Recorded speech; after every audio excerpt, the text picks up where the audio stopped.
This episode of Morning Brew with Jaffe and Razor is brought to you by the awesome people over at Apex Entertainment. Apex, located in Marlboro, is located right off Route 495 on Route 20. It's 100,000 square feet of pure fun for all ages. There's always perfect weather at Apex Entertainment, and it's an ideal location for a birthday party, corporate outing, or special event. Or, you know what, just to go and have some fun. Attractions include 30 bowling lanes, multi-level indoor go-kart track, laser tag, bumper cars, rope course, and arcade. Go check out apexentertainment.com. Razor and I thanks Apex Entertainment for all of their support.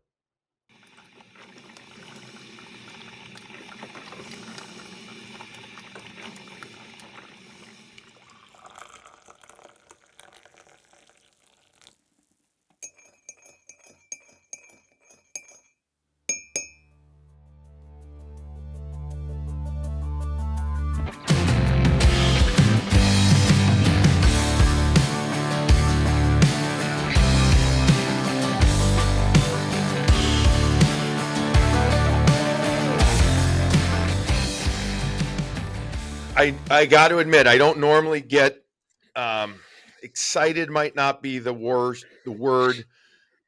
Energized maybe is the word to go to practice normally over at Warrior, albeit it's part of the job. I've always enjoyed it. I just love being in the rink.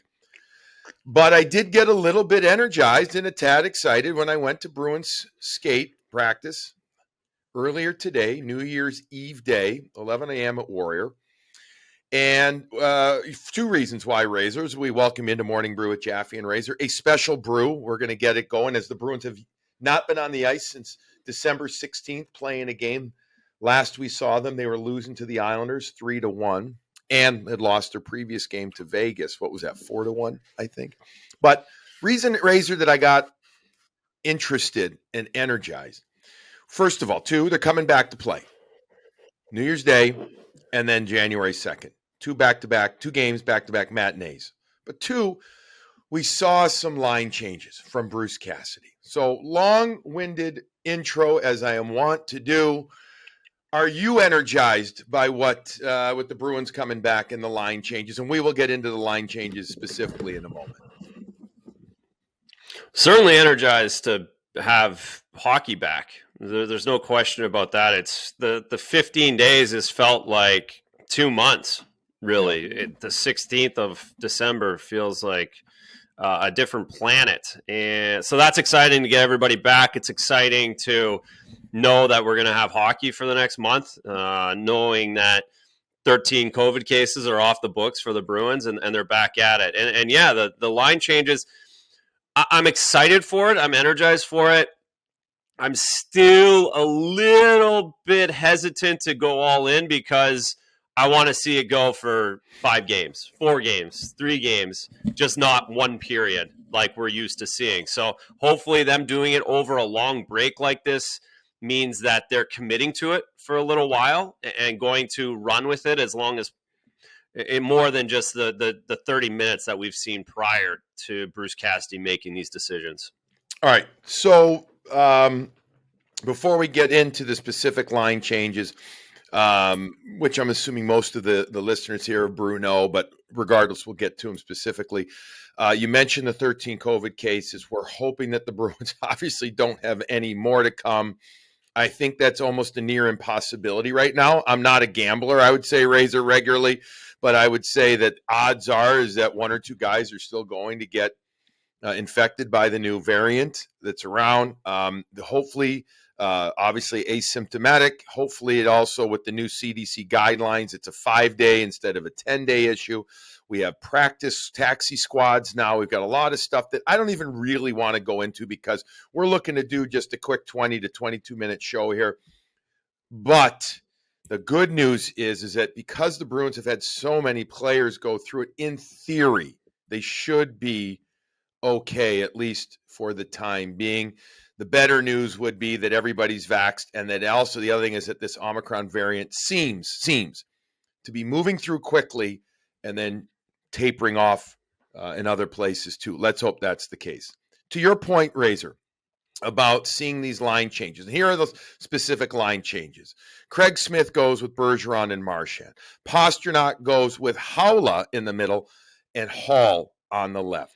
Coyle shifts to what we'll call the third line with DeBrusk on the left and Foligno on the right. And then Nosek takes his fourth line center spot with Frederick, who slides from middle to the left on the left, and then Lazar on the right. So that means Bleed is out, Kuhlman's out for now. Your D pairs are still, when I say relatively the same, it's the same six more or less that we've gotten used to. John Moore is back up. He's the extra. So you've got Riley and you've got Forbert and you've got McAvoy and Grizz, all the regular characters. Cliffy's up there and Carlo back after being on protocol list. So I'm going to be curious to see what he does for the pairs with the D, but more than anything up front. I don't know if you're going to get 3 or 4 games, Razor. I don't, but I'll take 2, bud. I'll take 2 games, and you've got Buffalo on Saturday. You've got Detroit on Sunday. And to me, that's a great start.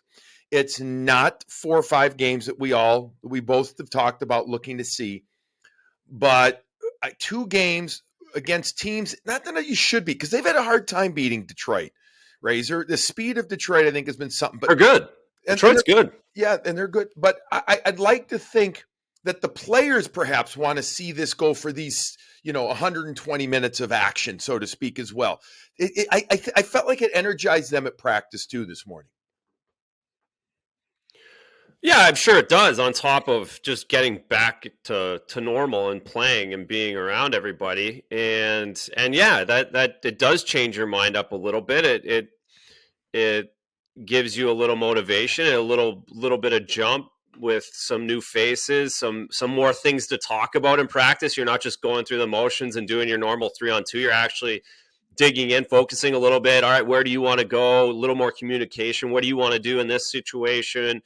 And that's probably a good thing for this team right now, coming off a really long break for them in the middle of the season, just to reset, refocus, really communicating with each other and getting on the same page. So they're not going to want to go through 10 days of this as a player. They've been practicing for 6-7 days and then have lines changed after one period. That's just as frustrating as not doing it. So that's why this is important, because they're working really hard. They're all watching video together, I'm sure, the last few days, getting on the same page. So you have to give them a little bit of rope to figure it out while they're out there on the ice in a game situation. And I know that a lot of the... What do you think? Do you like it? Do you like the lines? And not just like the change up. Do you like the idea of where they've slotted everybody? I do. I'm trying to be the eternal optimist here. I do. And I understand that, like beginning of a season, Razor, high expectations, right? And freshness and everything. And this is what I thought was going to happen. And I've been wrong on more than a few of those so-called predictions or hopes. But here I am with this reset. I do like what I've seen. If only because I think you get guys slotted better. I do think Coyle is slotted better in this, what we'll call a 3C slot. I don't think and Charlie's been, in our eyes, good. Does that mean that it has to be as a second line center? Does it mean that it's going to work with Taylor Hall? No, because it hasn't nearly as much. But Coyle is done. I'd love to see him win some more faceoffs, but I'm not going to get off a tangent too much here. But I think he's been good. I think you too. We've talked about. I agree. Good, but I agree. He's doing what he does, right? And that's there is a ceiling on that. Exactly. So I'd like him in that slot in the third. I mean, does that line produce? I think that's it. My biggest question. I think that the top 2 lines will produce. I think Nosek and Lazar will produce. I want to see Frederick play like he did as a center. I want to see his feet moving more. I know you get caught on the wing sometimes. You can get hit by the wall, so to speak. You fade, you slide yourself, your bum too close to the wall, and it can limit you to move, big boy. Move. Be first on forecheck. Finish hits. Bring the fight, so to speak, to your play. And I want to see that. But I'm curious about the third line. Will that have enough oomph when it's all said and done? Will Jake DeBrusk play interior enough? Will Nick Foligno be able to, do more of what he talked about wanting to do, Razor, when the before the pause happened? I don't know. But there's going to be a lot of talk about getting Taylor Hall going, and rightfully so. What is it? 1 5-on-5 goal this year. Not enough. But I also look at it as getting David Pastrnak going. I do. I know he's hit posts, 8 of them, 7 posts and 1 crossbar this year. But I look to get him going too. The big question mark for me, Bud, how does Erik Haula handle the spot in the middle between them? That to me is the way I look at it too. It is, and that's going, and again, Haula going up against second line centers in the Eastern Conference, and first pairings. A lot of times that second line sees a lot of first pairing minutes as well. Mm-hmm. So that's his challenge. But I to your point, I think that comes down to Hall and Pastrnak driving that line now in the wings. Hall is going to be able to keep up. And I listen, Hall has had so many opportunities this season, and breakaways and missed opportunities. He could easily have 6, 7, 8 goals right now as well when you look at it in hindsight. And I think he will relish this opportunity. I think this is what he wanted coming to the Bruins. I would imagine when he signed this contract, he's looking at like, I'm going to beat Coyle out and I can be that second line center. I would promise you that's what he was thinking going into it, signing that contract. And now he has his opportunity. And now he has not only Hall on his left, but now he gets Pastrnak on the right. He probably did not expect that. Massive opportunity for him. And if that line creates just a little bit of spark, then it's a massive bonus, big bonus for the Bruins. So I like the line. I'd rather see Haula there than Coyle, to be honest. I like that idea. I like you talked about, slotting Coyle on the third line and Smith being on that first line. I think that fits. That's fine. What Patrice and Marchand wants to do. He's more than smart enough, more than capable to shoot the puck and score goals on that line as well. And I know that you can't base too much on practice, but I can tell you the energy was now a lot of it has to do with not having played for 2 weeks. I get that. Mm-hmm. But the energy at skate today, Razor, was palpable. It was visceral. You could feel it and see it in the hooting and the hollering. It was not your typical regular season practice. Craig Smith, very vocal, sniping early on, excited. And listen, it is what it is. But I do think that this will provide a spark for this team, at least for the short term. Does it sustain itself? I who the hell knows? I hope so. But even if you find one good pair or one good line that comes out of it, you hope that you can sustain it and it creates a mid-season spark for a team that needs one significantly. What do you think of the timing of this? I was thinking about this the other day, and it feels like it should be mid-season, but these guys have only played 26 games. I know, and I think this break is the timing of it is really good for them now that there's no Olympics. That these guys got this early enough, and that they have 7 extra games on everybody to really get into a step. And so I was thinking about how positive this break is. As soon as the Olympics are canceled, they have enough time now to play a bunch of games, but they get to reset like you talked about. They get that energy where had they have played 7 or 8 more games, like some of these other teams in December, let's say, and had that low energy, those COVID issues over and over, I feel like it's a big advantage to have this reset when they got it. What do you think? I think in a year of holy shit, we don't know really what we're talking about. And I don't mean me and you. I mean just in general in the world, right? You know what I mean? Yeah. I think on paper, so to speak, using that term, it works out well for the Bruins. Do I really believe it though, Razor? I don't freaking know, man, because just how messed up everything. I'd like to think this is going to help them. Yes. Mm-hmm. I'd like to think it. But maybe I'm just been living too much, especially the last couple of weeks of, oh God, what other, what's the next shoe to drop, so to speak? I don't know. Maybe I'm just, look, I'm telling you, I was really feeling good leaving practice earlier today. And I normally try and take nothing out of practice, so to speak, you know what I mean? But so I guess I do feel that same way. Like the vibe I think is good. I think it is a little bit of a bonus for this team. But on the other hand, I'm like, I'm so too cynical now, and I've learned to just literally, who the F knows what's going to happen, and it takes away maybe some positivity, so to speak. And I'm not always the happiest dude around too. I can easily find the negative and, winning the lottery, you got to pay the taxes, right? You know what I mean? So to speak.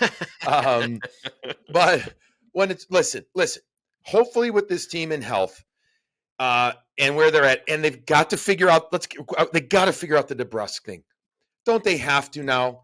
I mean, don't, or, I mean, there's a rumor out there, and I don't even really want to dive into it. It was put out in the Twitter world and the social media world about a possible trade with the Edmonton Oilers. Let's not even dive specifically into that one, but don't they have to deal with this sooner rather than later? I mean, you've got to. I agree. Yeah, I think so. And I think it's for the same reason that I'm bringing up the break and when it is and having 56 games. I think this is a good time to try and get that done and get that solidified, because you have so much ahead of you that you can get a guy, get a person, get a couple players in here and give yourself some room to really get them into the lineup, get them acclimated, get them into the culture and step it up. So if you're going to make that deal, I think sooner is better for this group. And hopefully with GMs sitting on their hands for the last 12 days, just making phone calls over and over again and going over your lineup and really digging through all the players that are playing not only in the NHL, but the AHL and what's going over in Europe right now. These guys probably have a much better handle than they've ever had at this point in the season on what's out there and what's available. And I think at some point you have to you pull that trigger and have some conviction in what you want and what you want this team to look like. Yeah, and what you need to make you need to make it happen. I think if only it's that proverbial dark cloud is not the right fair way to I think to describe it. Gray cloud. It's not dark. It's not ominous. It's not, devastating type of thing, but it's gray. It's gray matter. Who the hell likes gray matter? Nobody. You know what I mean? It's that malaise. You do something. It just because as good as a person as Jake is, everybody's still going to talk about it. It's going to be there. The media is going to talk. It's just, I think you have to move it because you got to say eventually it's the old, poop or get off the pot type of thing, isn't it? I mean, that's what it comes down to. It is. The other thing is, if I'm Don Sweeney, I really, really want Hall, and Pasternak to work this week. That makes my job so much easier. If these guys get on a roll here for the next 2 weeks, they play really well together. First line. Now I'm looking at it. All right, now I can get away with maybe going with the defenseman that we've talked about, right? I'm not sure if Don Sweeney really knows what he needs to get from Jake DeBrusk with this team only playing 26 games, kind of wavering in the wind. Does he want to go back end? Does he want to go with a second line, third line guy? I think that also makes a decision, and I think thinking about it that way, Don might need 10 more games to really make a decision which side of the ledger, what kind of player he wants to get. We don't know what this team is, so how does Don know what this team is and what kind of player he needs right now? I'm going to disagree, Bart, but because he knows he needs another center. He knows he needs another D. So you go out there and you get the best. I think I liked your term with conviction. Go out there and make your decision on who's going to be that best guy that's available right now.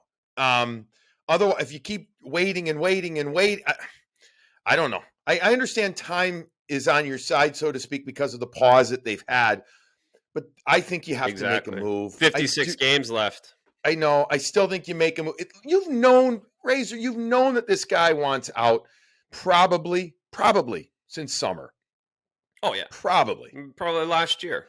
So probably last deadline. Right. So, I mean, I think we know what you're going to get out of DeBrusk. I don't think you want to – I just think you need to do the move because – okay, on the other hand, you say, Razor, that second line, if they're going, it makes Johnny's job easier. But then if the third line's not going, it doesn't help you move Jake. So, I mean, if you have a team right now that needs to change something in their top, we'll call it 6-9, and if they need to make something happen and they've got something they can move, I don't know. I'm done. I want to make the move. You've made it through the freeze. You're ready to go. You're trying some different things. Keep trying. You know that the kid's not going to be a part of your team much longer. I don't know. I Yeah. would do the move sooner than later myself. Another move that is happening that we've talked about happening sooner rather than later. It feels sooner rather than later is going to be Tuukka Rask. It feels to be sooner than. I mean, I thought Feb, if only because of Olympic break, et cetera. Obviously, that's not happening. That probably moves it up too. I talked about this just the other day, though. I was doing a hit on Nesson. Do you think the Bruins, you said 56 games left, do you almost think, Razor, that there's potential for them at times to carry 3 goalies given the amount of games that they are going to have and how with travel and everything, and we don't even know what their February schedule is going to be, that this may actually work into their favor more than I realize. I won't say you realize. Because now, of course, Swayman can go up and down to the American League simply, 48-minute drive, no problem. But now you're talking 3 guys. You may have to have a 3-man rotation, so to speak, just with the amount of games that you could have left in the season. And you have a taxi squad that you can use Jeremy Swayman on. So you can get around cap issues just by putting him on the taxi squad. If Providence doesn't play till Friday afternoon, you put him on the taxi squad Monday, Tuesday, Wednesday, gets his practice in at the NHL level. If you need him to go play, then he drives down, plays Friday night, and then Sunday in Boston. Yeah. So, yeah, they have a lot of wiggle room now because of the taxi squad to be able to put him there, save some cap money, still get his reps in, still get his development in. So it does help in a massive way, and there's no reason why they can't have all 3 guys somewhat around. And that doesn't necessarily mean that they're all practicing on the ice together. There's going to be a lot of games. You're not going to always bring guys on the road together. You know, you're not bringing Swayman on every road trip, I wouldn't imagine. You're going to have, again, you're going to get him as many games as you possibly can. The other thing, it's interesting, and this is so hypothetical, but it's kind of fun to think about.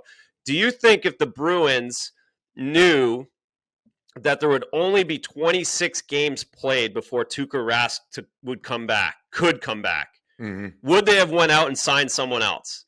Now, they thought there was going to be like 40, 45 games played before Tuukka could come back. Now it's 26. Do you think, in hindsight, they might not have went out and got a guy and went with 2 young guys just for 26 games, knowing they could hold their head above water, and then Tuukka comes back? I'd be really interested to see that. Again, very hypothetical, but Tuukka's got a lot of season left now. Right. If you're saying, using that crystal ball. If Tuukka could have come back in November, let's say. Now, if he could come back in November, no, they would not have gone out and signed somebody else. I don't think. Yeah. I think there was a lot of question of would he be able to come back in after the Olympic break? How would he handle the surgery? And the reality that they felt that it's just too long. It's too long to go 48 games with 2 guys, because then you have, in theory, potentially no chance of making the playoffs. Just tread water and stay in the playoff race. But no, using 26 games, no. I would say it'd be more like 30 to 35, probably still no. But 40 plus, no way. They would have gone out and still signed somebody. But no, 26 games, I don't think they would have gone signed Ullmark to a 4-year deal. Yeah, I kind of think that way as well. So it's interesting that they're in this spot that's completely unforeseeable, but just interesting that Tuukka has the ability to play 30 games this season. None of us thought that was going to be possible, but he could be back for 50 games, and it's going to be fascinating how they yo-yo this and how much they play. I do know they're excited to have Tuukka back.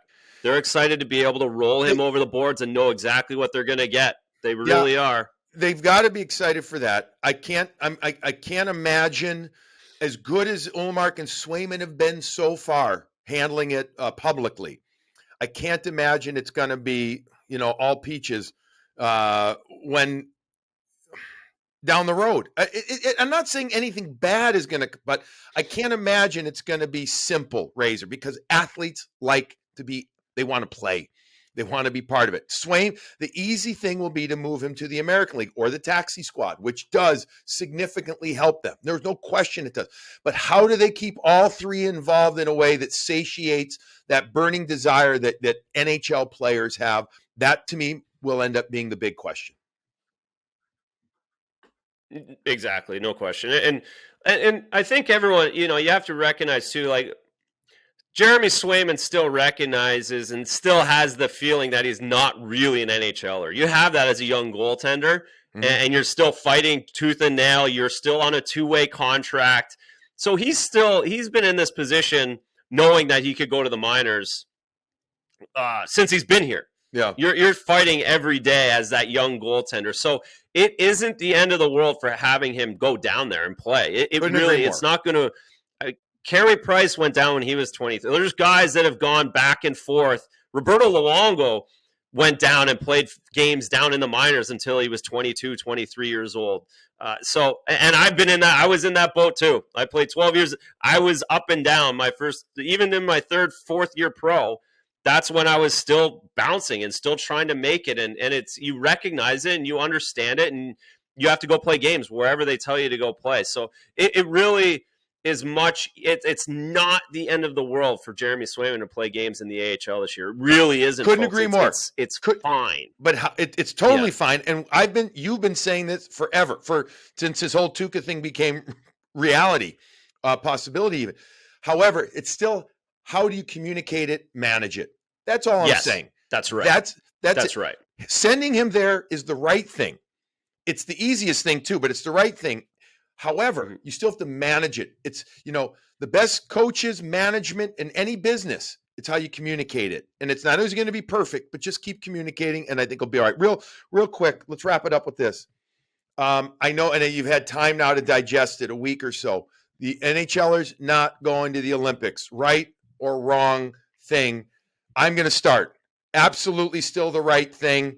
I know some guys are upset. There's one with the Bruins that was very outspoken about it in 63. I still think it's the right thing that they did not going to the Olympics. I understand that it's more the league, though, that had to say than the players ended up doing. But I do feel like, Razor, that the league or the players could have worked with the PA more to make it more of to me, that's what the PA's there for. Right? That's what it's there for, to make things happen. And when it's all said and done, though, I'm telling you, I still think it was the right thing not to go to the Olympics. I do. It's the right thing. There's no question for the National Hockey League. It's the right thing.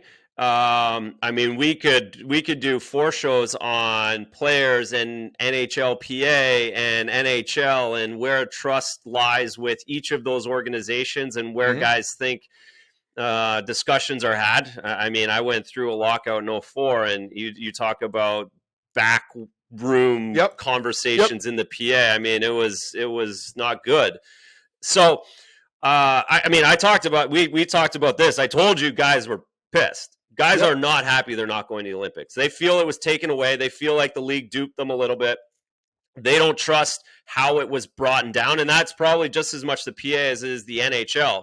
So Brad Marchand, what he said, I would say 95, 96% of the guys that were going to play in the Olympics feel exactly that same way. They're not happy. They're not excited the fact that they don't get to do the Olympics. But it's the right thing, because the NHL needs to keep going. They need to get the revenues that they all need to get so they don't have to pay 50% in escrow, and they have to not go to China in the middle of February. So it is the right thing to do, but there's no question this is going to certainly last a little bit. This is going to be a summer topic at PA meetings. This is going to be a summer topic at NHL PA meetings, and all the way through. This is going to be something that will cause a problem at some point for a lot of players, and they won't forget about this one. They think they got hosed, just like Brad Marchand said.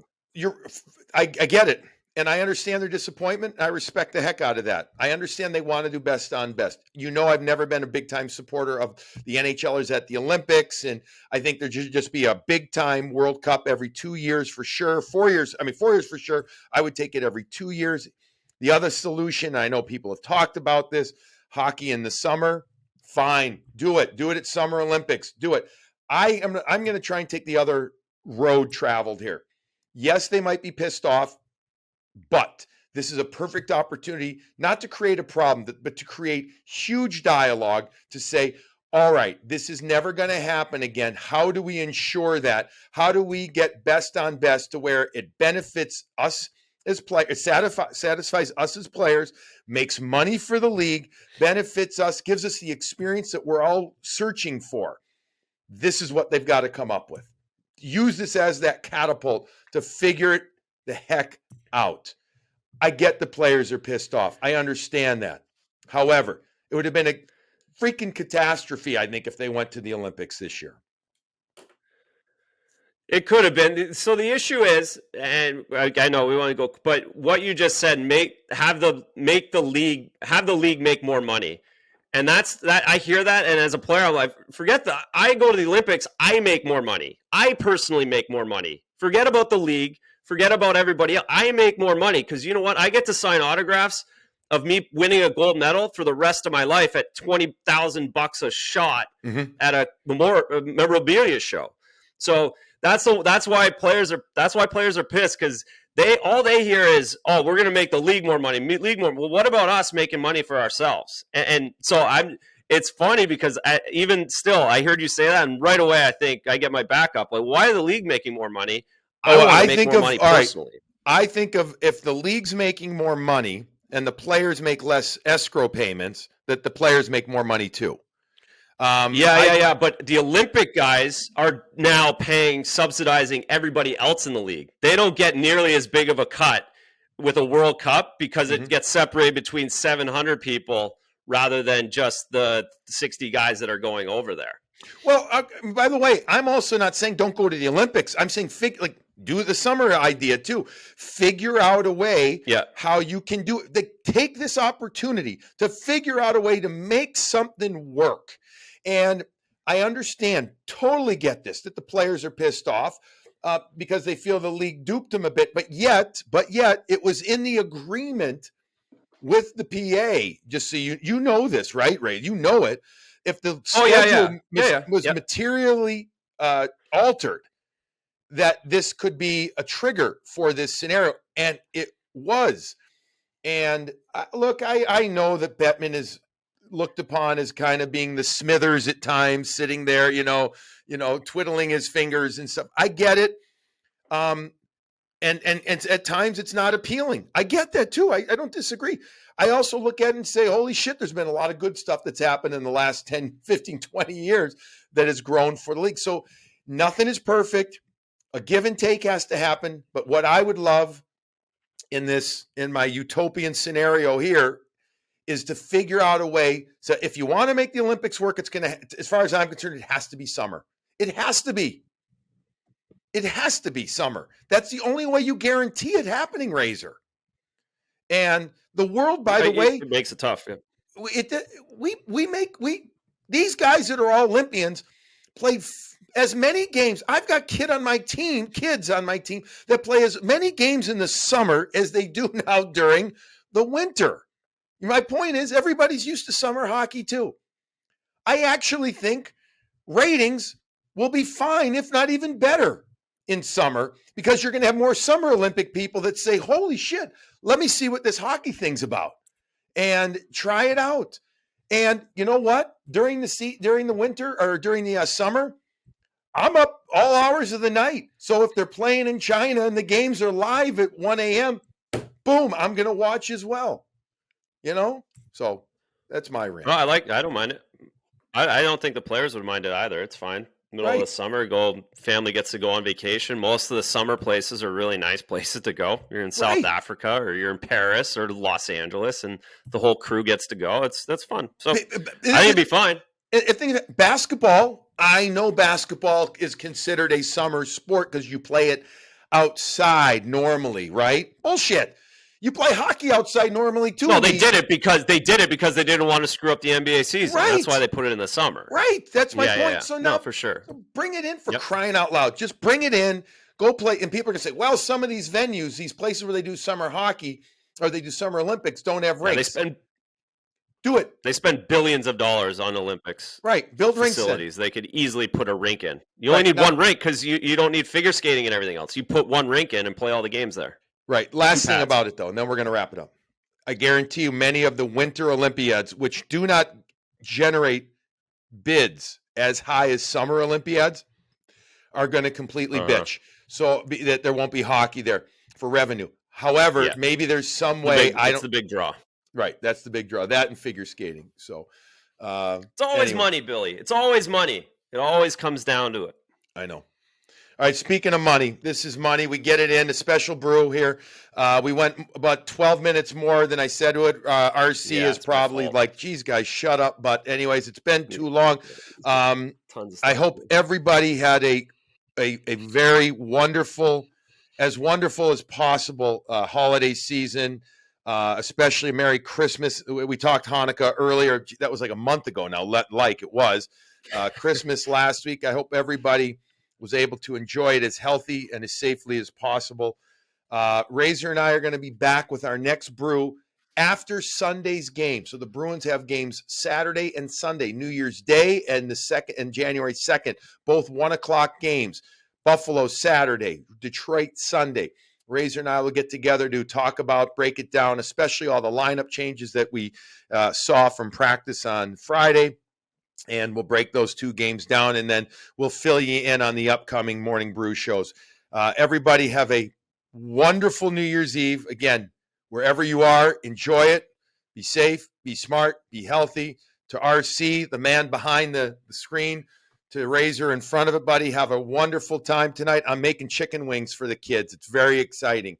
Incredibly exciting tonight here at the Jaffe House. How about you guys? Anything planned? Keg stands anywhere? Oh, yeah, we're going to fire some steaks, hang out. So be nice and quiet. I will not see the ball drop in Times Square. No, I will not see anything drop except my eyelids probably at 11 o'clock.